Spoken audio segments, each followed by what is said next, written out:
BRS party Nalgonda జిల్లా కార్యాలయంపై high court ఇచ్చిన తీర్పును గౌరవిస్తున్నామని నల్గొండ జడ్పీ మాజీ చైర్మన్ బండా నరేందర్ రెడ్డి, మాజీ ఎమ్మెల్యే కంచెల భూపాల్ రెడ్డి, బీఆర్ఎస్ రాష్ట్ర నాయకులు చెరుకు సుధాకర్, నిరంజన్ వలి, చీర పంకజ్ యాదవ్ అన్నారు. హైకోర్టు ఇచ్చిన తీర్పుపై పైకోర్టుకు వెళ్తున్నామని, పైకోర్టు తీర్పు వచ్చే వరకు పార్టీ కార్యాలయాన్ని కూల్చవద్దని అధికారులకు విజ్ఞప్తి చేశారు. గురువారం నల్గొండలోని బీఆర్ఎస్ జిల్లా కార్యాలయంలో ఏర్పాటు చేసిన మీడియా సమావేశంలో వారు మాట్లాడారు. నల్గొండలోని ఏ పార్టీ కార్యాలయాలకు కూడా అనుమతులు లేవని, ఈ విషయంలో పక్షపాతం చూపవద్దని అన్నారు. ప్రభుత్వం నుండి చట్టబద్ధంగానే భూమిని తీసుకుని పార్టీ సొమ్ముతో కార్యాలయాన్ని నిర్మించామని, తమ కార్యాలయాన్ని కూల్చకుండా ప్రభుత్వ ప్రజల అవసరాల కోసం ఉపయోగించుకోవాలని సూచించారు. ఈ విషయంలో అన్ని పార్టీలు తమతో కలిసి రావాలని కోరారు. మంత్రి కోమటిరెడ్డి చెప్పే మాటలకు అధికారులు మోసపోవద్దని అన్నారు. మంత్రి కోమటిరెడ్డి వెంకటరెడ్డి తమ పార్టీపై కక్షతో పార్టీ కార్యాలయాన్ని కూలగొట్టాలని అనేక సమావేశాలలో అధికారులను ఆదేశించిన విషయం అందరికీ తెలుసునని అన్నారు. కార్యాలయ నిర్మాణ అనుమతుల కోసం తాము దరఖాస్తు చేసినప్పటికీ ఏ పార్టీ కార్యాలయానికి కూడా అనుమతులు లేవని, అధికారులు తమను మభ్యపెట్టి తాత్సారం చేశారని అన్నారు. మున్సిపాలిటీ వారు తమకు నోటీసులు ఇచ్చినప్పుడు అపరాధ రుసుముతో కలిపి డబ్బులు చెల్లిస్తామని, నిర్మాణ అనుమతులు ఇవ్వాలని కోరిన మంత్రి ఆదేశంతో మున్సిపల్ అధికారులు తిరస్కరించారని అన్నారు. గత్యంతరం లేని స్థితిలోనే తాము హైకోర్టును ఆశ్రయించామని, కానీ కోర్టు తీర్పు తమకు అనుకూలంగా రాలేదని అన్నారు. కోర్టు తీర్పును ఆసరాగా చేసుకుని కొంతమంది కాంగ్రెస్ పార్టీ నాయకులు జడ్జిమెంట్ కాపీ రాకముందే జేసీబీలు, బుల్డోజర్లతో కార్యాలయాన్ని కూలగొట్టాలని చూస్తున్నారని విమర్శించారు. జడ్జిమెంట్ కాపీ అందిన వెంటనే తాము పైకోర్టులో అప్పీల్ చేస్తామని, అప్పటి వరకు బీఆర్ఎస్ పార్టీ కార్యాలయాన్ని కూల్చవద్దని అధికారులకు విజ్ఞప్తి చేశారు. ప్రభుత్వ అవసరాలకు భవనాన్ని వాడుకోవాలని, కోర్టు తీర్పు వచ్చిన తర్వాత నిర్ణయం తీసుకోవాలని జిల్లా కలెక్టర్కు విజ్ఞప్తి చేశారు. జిల్లాలో ఏ పార్టీ కార్యాలయాలకు కూడా అనుమతులు లేవని, అన్ని పార్టీల కార్యాలయాలకు కూడా ఇవే నిబంధనలు వర్తింపచేస్తారా అని ప్రశ్నించారు. కాంగ్రెస్ పార్టీ అధికారంలోకి వచ్చినప్పటి నుండి కూల్చడాలు తప్ప నిర్మాణాలు లేవని అన్నారు. ఒకవైపు బుల్డోజర్ సంస్కృతిని పాటిస్తున్నదని బీజేపీని విమర్శిస్తున్న రాహుల్ గాంధీ, రాష్ట్ర కాంగ్రెస్ పార్టీ నాయకులు మాత్రం అదే సంస్కృతిని అవలంబిస్తుంటే ఎందుకు స్పందించలేదని ప్రశ్నించారు. 10 ఏళ్లు తాము అధికారంలో ఉన్నప్పుడు ఎప్పుడూ ఇలాంటి పనులు చేయలేదని, ఏ పార్టీ కార్యాలయాన్ని కూడా ధ్వంసం చేయాలని చూడలేదన్నారు. ఈ విషయంలో అన్ని పార్టీలు స్పందించి ప్రజాస్వామ్య వ్యవస్థను నిలబెట్టాలని కోరారు. అనంతరం బీఆర్ఎస్ పార్టీ జిల్లా అధ్యక్షుడు రమావత్ రవీంద్రకుమార్, నెకరికల్ మాజీ ఎమ్మెల్యే చిరుమర్తి లింగయ్యలు బీఆర్ఎస్ పార్టీ కార్యాలయాన్ని సందర్శించారు. మీడియా సమావేశంలో జిల్లా గ్రంథాలయ సంస్థ మాజీ అధ్యక్షుడు రేగట్టె మల్లికార్జున్ రెడ్డి, నల్గొండ మున్సిపల్ మాజీ చైర్మన్ మందరి సైదిరెడ్డి, బీఆర్ఎస్ నల్గొండ పట్టణ అధ్యక్షుడు భువనగిరి దేవేందర్, దేప వెంకట్రెడ్డి, పల్రెడ్డి రవీందర్ రెడ్డి, సింగం రామ్మోహన్, కంచనపల్లి రవీంద్రరావు, మారగోని గణేష్, జమాల్ ఖాద్రి, రావుల శ్రీనివాస్ రెడ్డి, గుండ్రెడ్డి యుగంధర్ రెడ్డి, కందుల లక్ష్మయ్య, బడుపుల శంకర్, ఉట్కూరు సందీప్ రెడ్డి, నారగోని నరసింహ, దొడ్డి రమేష్, మోదుగు రాజవర్ధన్ రెడ్డి, పేర్ల అశోక్, షంషుద్దీన్, బీపంగి కిరణ్, అంబటి ప్రణీత్ తదితరులు ఉన్నారు. ఇచ్చినటువంటి తీర్పు కాపీ కూడా మాకు అందలేదు. ఇంతవరకు కాపీ వచ్చిన తర్వాత పైకోర్టుకు పోవడానికి సమయం ఉంది. ఖచ్చితంగా తీర్పును సవాల్ చేస్తూ పైన పైకోర్టుకు పోతాం. ఖచ్చితంగా న్యాయం జరుగుతుందని మేము ఆశిస్తాం. అయితే తొందరపాటు చర్యగా కావాలని ఆర్డర్ రాకముందుకే ఏవైతే పొక్లైన్లు తీసుకొచ్చి పెట్టుకోవడం, ఏదో కూలగొట్టాలని అత్యుత్సాహం చూపిస్తారో మరి ఖచ్చితంగా వారికి రాబోయే రోజుల్లో తగిన బుద్ధి చెప్పాల్సిన పరిస్థితి వస్తుంది. కాబట్టి మేము ఒకటే చెప్తున్నాం, చట్ట ప్రకారం మేము కూడా చట్టాన్ని గౌరవిస్తాం. హైకోర్టులో వచ్చినటువంటి తీర్పును కూడా మేము మళ్ళీ మీది కోర్టులో దాని మీద పోతాం. వచ్చినాక మీరు వెయిట్ చేయాలని చెప్పి మేము కోరుతున్నాం. బీఆర్ఎస్ పార్టీ కార్యాలయం కూల్చాలన్న మొదటి నుంచి ఈర్ష్యతో, కుట్రతో, కుతంత్రాలతో కోమటిరెడ్డి వెంకటరెడ్డి కాంగ్రెస్ పార్టీ కార్యాలయాన్ని నిర్మించలేక 25 నుంచి 30 ఏళ్ళు బీఫామ్ ఇచ్చి వాళ్ళ జీవితానికి వెలుగులు నింపిన కాంగ్రెస్ పార్టీ కార్యాలయాన్ని కట్టలేనటువంటి పరిస్థితి. బీఆర్ఎస్ పార్టీ నూతనంగా కార్యాలయాన్ని నిర్మించుకొని చూడలేని స్థితిలో ఈ కార్యాలయాన్ని కూల్చాలనే కుట్రతో కోర్టులను ఇన్ఫ్లుయెన్స్ చేసి మరి అలా కూల్చే ప్రయత్నం చేస్తున్నటువంటి సందర్భాన్ని ప్రజలకు వివరించాల్సినటువంటి అవసరం ఉంది.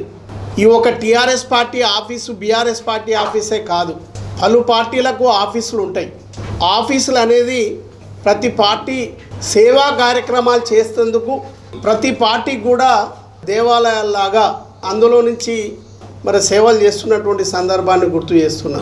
మరి బీజేపీ పార్టీ ఆఫీస్ ఉంది, కమ్యూనిస్ట్ పార్టీ ఆఫీస్ ఉంది, తెలుగుదేశం పార్టీ ఆఫీస్ ఉంది, కాంగ్రెస్ పార్టీ ఆఫీస్ కట్టుకున్నారు కానీ దాన్ని కంప్లీట్ చేసుకోలేదు. రకరకాల పార్టీలకు సంబంధించినటువంటి కార్యాలయాలు నిర్మాణం చేసుకున్నాయి. ఆ కార్యాలయాలకు ఎప్పుడు కూడా ఏ ప్రభుత్వాలు కూడా ఎవరు కూడా పర్మిషన్లు మరి ఎవరు కూడా అడిగినటువంటి దాఖలాలు లేవు, తీసుకున్నటువంటి దాఖలాలు కూడా లేవు. మరి టీఆర్ఎస్ పార్టీ బీఆర్ఎస్ పార్టీ కూడా 10 సంవత్సరాల అధికారంలో ఉన్నప్పుడు ఏ పార్టీ కార్యాలయాలను కూడా ఎవరిని కూడా ఇబ్బందులు పెట్టినటువంటి సందర్భము లేదు. ఎందుకంటే అవి ప్రజలకు ఎవరికి ఏ కష్టం వచ్చినా ఎవరికి సంబంధించిన వాళ్ళు ఆ కార్యాలయాలకు పోయి ఆ సమస్యలు పరిష్కరించే కార్యాలయాలుగా ముందుకు పోతున్నాయి. కాబట్టి మరి ఎవరు కూడా పార్టీ కార్యాలయాల మీద ఎవరు కూడా మరి దృష్టి కేంద్రీకరించలేదు, సహకరించుకుంటూ పోయినటువంటి సందర్భం మీకు గుర్తు చేస్తూ ఉన్నాను. మరి అందులో భాగంగానే బీఆర్ఎస్ పార్టీ కూడా ఎకరం స్థలం ఆగ్రోకు సంబంధించినటువంటి ల్యాండు ప్రభుత్వం నిర్ణయించినటువంటి ధర ప్రకారం డబ్బును వెచ్చించి కొన్నటువంటి కార్యక్రమాన్ని కూడా గుర్తు చేస్తూ ఉన్నాను. సీసీఎల్లో కొని సీసీఎల్ నుంచి కలెక్టర్ ద్వారా బీఆర్ఎస్ పార్టీకి ఎకరం జాగా అలొకేషన్ అయ్యి సీసీఎల్ నుంచి మాకు సర్టిఫికేట్ వచ్చిన తర్వాత కలెక్టర్ మాకు ఇచ్చిన తర్వాత అప్పుడు మేము ఈ కార్యాలయాన్ని నిర్మాణానికి ఆ రోజు ఉన్నటువంటి కమిషనర్ దగ్గర పర్మిషన్ కోసం అప్లై చేసుకొని అప్పుడు ఉన్నటువంటి మున్సిపాలిటీ కమిషనరు 5,800 గజాలలో కాన్ఫరెన్స్ హాలు మరి అదేవిధంగా పార్టీ ఆఫీస్ నిర్మాణం కోసం ఆ రోజు అప్లై చేసినటువంటి సందర్భాన్ని మీకు గుర్తు చేస్తున్నా. అఫీషియల్గానే ల్యాండ్ అలొకేషన్ చేసుకొని డబ్బులు కట్టి తీసుకున్నాం, దాని ప్రకారం మేము ముందు పోతూ ఉన్నాం. కానీ ప్రభుత్వం మారినంత మాత్రాన కాంగ్రెస్ ప్రభుత్వం వచ్చి ఈ కోమటిరెడ్డి వెంకరెడ్డి కావాలని ఉద్దేశపూర్వకంగా టీఆర్ఎస్ పార్టీ కార్యాలయాన్ని కూల్చుతా అని మరి అధికారం రాకముందుకే మాట్లాడినటువంటి మాటలు మీరు టీవీలలో పేపర్లలో కూడా మీకు వచ్చి ఉంటాయి. ఇలా నల్గొండ 20-25 సంవత్సరాల లేనటువంటి అభివృద్ధిని మరి మనకిచ్చినటువంటి అవకాశంతో 1,350 కోట్ల రూపాయలతోటి నల్గొండ పునర్నిర్మాణం చేస్తూ నల్గొండను అభివృద్ధిలో ముందుకు తీసుకెళ్ళి మరి అందులో భాగంగానే మరి అన్ని విధాల నల్గొండ బాగుండాలనే ఆ కార్యక్రమాల్లో బీఆర్ఎస్ పార్టీ టీఆర్ఎస్ పార్టీ శ్రేణులు కానీ ప్రజలకు అన్ని విధాల అందుబాటులో ఉండాలని కార్యాలయాన్ని నిర్మాణం చేసుకుంటే మరి కూలగొట్టాలనే కుట్రతోటి మరి ఈరోజు ముందుకు పోతున్నటువంటి సందర్భాన్ని మీకు గుర్తు చేస్తూ ఉన్నాను. ఎవరైనా ఏ బాధ వచ్చినా ఏ సమస్య వచ్చినా చట్టం దగ్గరికే పోతారు. మరి ఇవాళ చట్టము అధికార పార్టీకి చుట్టమైంది. మాకు న్యాయం జరుగుతుంది అనుకుంటే అన్యాయం జరిగింది. అయినా ఆర్డర్ ఇంకా రాలే.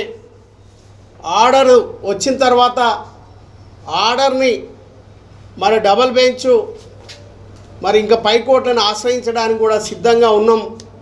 మరి కోర్టు ఇచ్చినటువంటి తీర్పుని గౌరవిస్తూ ఎన్ని కుట్రలు చేసినా మరి మాకున్నటువంటి సంస్కారం మా నాయకుడు కేసీఆర్ గారు ఇచ్చినటువంటి నేర్పరితో మేము అదే గౌరవంతో కాంగ్రెస్ పార్టీ కోమటిరెడ్డి వెంకరెడ్డి ఎన్ని కుట్రలు చేసి ఈ పార్టీ ఆఫీసును కూల్చాలని ప్రయత్నం చేసినా కోర్టు ఇచ్చినటువంటి తీర్పుకు శిరసావహిస్తూ ఇకనైనా కలెక్టర్ కానీ కమిషనర్ కానీ ఆలోచించండి.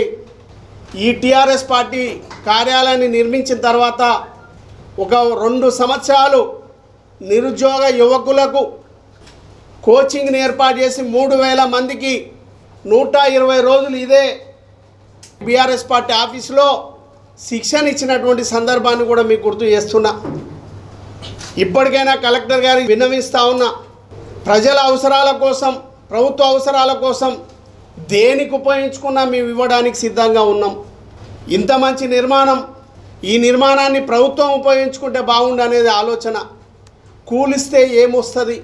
విఘ్నులారా, అన్ని పార్టీల నాయకులారా, యువకులారా, ఈ కోమటిరెడ్డి వెంకరెడ్డి కుట్రలతో ఇలా బీఆర్ఎస్ పార్టీని కూల్చాలనే ప్రయత్నం, కూలిస్తే ఏమొస్తుందో ఒకసారి ఆలోచన చేయమని ప్రతి పౌరుణ్ణి నల్గొండ ప్రజల్ని కోరుతా ఉన్నాను.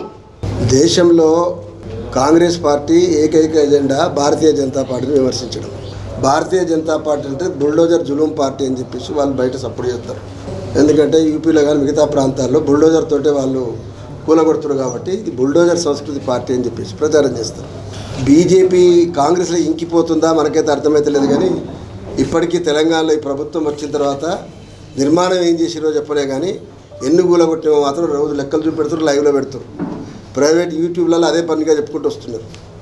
నేనేమంటున్నా, కొత్తగా అధికారంలోకి వచ్చిన తర్వాత 10 ఏళ్ళ తర్వాత తెలంగాణ వచ్చిన తర్వాత ఒక సాఫ్ట్ కార్నర్ల వ్యవస్థని మొత్తం తెలంగాణను చూపెట్టాలి కానీ ఒక విధ్వంసాలు చూపెట్టాలి. అదే పునర్నిర్మాణం ఉన్నట్టుగా చూపెడుతున్నారు కదా. ఇన్నేళ్ళు మీ కాలంలోనే చాలా వాటి మీరు కూలగొట్టే చాలా కూడా మీరు కాంగ్రెస్ అధికారం ఉన్నప్పుడు వచ్చిన పర్మిషన్ ఇచ్చి కట్టినే. దురదృష్టం ఏంటంటే ఆ బుల్డోజర్ సంస్కృతి నువ్వు చెప్పిన బీజేపీ నుంచి నీ కాంగ్రెస్కి వస్తే కోర్టులు కూడా దీని ఎడల స్పందించాలన్న తీరుగా కొన్ని విషయాలు స్పందించి కొంత స్లో అయింది. పర్టికులర్లీ మా పార్టీ నుంచి ఏదైతే మేము అప్రోచ్ అయినామో కోర్టుని, ఆ డైరెక్షన్ అయితే మాకు అసంతృప్తి మాత్రమే కాదు, చట్టం తలపాని తను చేసుకుపోద్దని చెప్పి నిన్న చాలా ముచ్చటగా కోమటిరెడ్డి వెంకరెడ్డి అంటూ ఉండే. చాలా పనులు ఉన్నాయి మాకు, దీని గురించి మాట్లాడేంత తీరిక లేదని. ఆయన వేరే ఏం పని లేదు, టీఆర్ఎస్ ఆఫీస్ పని ఒకటి గొలగొట్టడం తప్ప వేరే ఏం పని లేదు. ఆయన అనడం ఏమైనా చాలా పనులు ఉన్నట్టు కానీ ఆయన ఏకైక పని పెట్టుకున్నాడు. నాకు తెలిసి తెలంగాణ రాష్ట్రంలో ఎన్నడూ ఒక మంత్రి నేను ఫారెన్ పోయి వచ్చే లోపల ఇది ఉండదు లేచిపోవాలంటానికి ఇది ఎవరైనా అయ్యేదాగిరి కాదు. చట్టం ఉంది, ఇంకా వ్యవస్థలు ఉన్నాయి. ఇంకా అట్లనే అనుకుంటే ఇవాళ చాలా సందర్భాలు వారు చెప్పారు కదా, ఇంతమందికి చాలా ఆఫీసులు బతకవు. వాళ్ళ హక్కు ప్రజల కోసం సర్వీస్ చేసినప్పుడు సరే చట్టంలో ఎక్కడో ఒక దగ్గర మనకు ప్రొసీజర్ కూడా చిన్న గ్యాప్ వచ్చి ఉంటుంది. ఈ ల్యాండ్ సంబంధించిన అక్విజిషన్లో కూడా సంపూర్ణమైనటువంటి లీగల్ ప్రొసీజర్లో ఉన్నాం. మీరు అతిక్రమించిండ్రు అని అంటే ఒక పార్టీ 10 ఏళ్ళు ఏలింది, దానికి ఇప్పుడు కూడా 39 శాసనసభ్యులు ఉన్నారు, పార్లమెంట్లో రాజ్యసభలో ఉన్నారు. మీరు నోటీస్ ఇచ్చుకోండి, ఇచ్చేసి వాళ్ళు ఏమి డీవియేషన్ ఉందో చెప్పండి, వాళ్ళు సరి చేసుకుంటారని చెప్పేసి డైరెక్షన్ ఇవ్వవలసి ఉంది. అది వదిలిపెట్టి కూలగొట్టేసేయరు అని చెప్పే యాటిట్యూడ్ ఏదైతే ఉందో ఇది బహుశా వారికి హైకోర్టు కూడా విన్నవిస్తా ఉన్నా. మీరు స్పందించే రీతిలో మళ్ళీ ఇంకొకసారి అంటే ఒక కోర్టు మళ్ళీ తీర్పు ఇవ్వని మళ్ళీ కొద్ది రోజులకు ఇంకో కోర్టు మొట్టకాయలు వేయడం అనేది వాళ్ళకే చాలా సాంప్రదాయం అయిపోయింది. ఆ పరిస్థితి ఈ తీర్పుకు రావద్దని నేను కోరుకుంటున్నాను. కబ్జా అనే పదానికి అర్థం తెలిసే విధంగా మీకు చెప్తాను. కబ్జా ఎప్పుడైతుందంటే అనాథరైజ్ ఎంక్రోచ్మెంట్ యాక్ట్ ఉంది మన ల్యాండ్ యాక్ట్లో, అది కబ్జా చేసి దాని మీద నిర్మాణం చేస్తే అది కబ్జా అవుతుంది. మంత్రి గారు ఊరికే కబ్జా 100 కోట్ల ప్రాపర్టీ అంటున్నారు. అయితే అతను కాలంలో ఉన్నప్పుడే, అతను అధికారంలో ఉన్నప్పుడే, అతను కాంగ్రెస్ పార్టీలో ఉన్నప్పుడే ఒక చట్టం తయారు చేసింది. ఏ రాజకీయ పార్టీలైనా ఆ రాజకీయ పార్టీల భవనాలు నిర్మాణం చేసుకోవాలనుకున్నా వాళ్ళకి ప్రభుత్వ స్థలం ఇవ్వాలన్నటువంటి నిర్ణయం తీసుకుంది, మున్సిపల్ వాళ్ళు ఇచ్చింది. అదే కాకుండా వాళ్ళకి చట్టభద్రత కల్పించింది. క్లియర్గా 2018 16/7 167 జీవో ప్రకారము మొత్తం అన్ని జిల్లాలలో పార్టీ కార్యాలయాలు కట్టుకోవడానికి కేవలం టీఆర్ఎస్ అనే కాదు, ఇతర రాజకీయ పార్టీలు కూడా కట్టుకోవడానికి జీవో విడుదల చేయబడింది 2018లో. గత మున్సిపల్ కార్పొరేషన్ చేసిన విధానాన్ని మేము అవలంబించాము కాబట్టి మాకు అనుమతించమని హైకోర్టు పోయే అవకాశం ఉంది. సింగిల్ బెంచ్ దాంట్లో మాకు డివిజనల్ బెంచ్ అప్పీల్ ఉంది. డివిజనల్ బెంచ్ కాకపోతే మాకు మున్సిపల్ అడ్మినిస్ట్రేషన్ ట్రిబ్యునల్ ఉంది. ఈ అన్నిటికీ మాకు మున్సిపల్ అడ్మినిస్ట్రేషన్ ట్రిబ్యునల్ ఇమ్మీడియట్గా ఓపెన్ అయితే ఈరోజు మా కమిషనర్ గారు రిఫ్యూజ్ చేసిన దాన్ని మేము అప్రూవల్ తీసుకోవడానికి అవకాశం ఉంది. చట్ట ప్రజలు అట్లాంటి అవకాశాలు ఉన్నాయి. కానీ ఇది కేవలం కుట్రతోటి కావాలని చేస్తే మాత్రం అది చాలా ఇదవుతుంది. మేము అన్నట్టుగా ఇది నిర్మాణాన్ని ప్రజాయురానికి యూజ్ చేసుకోవడానికి మాకు అభ్యంతరం లేదు.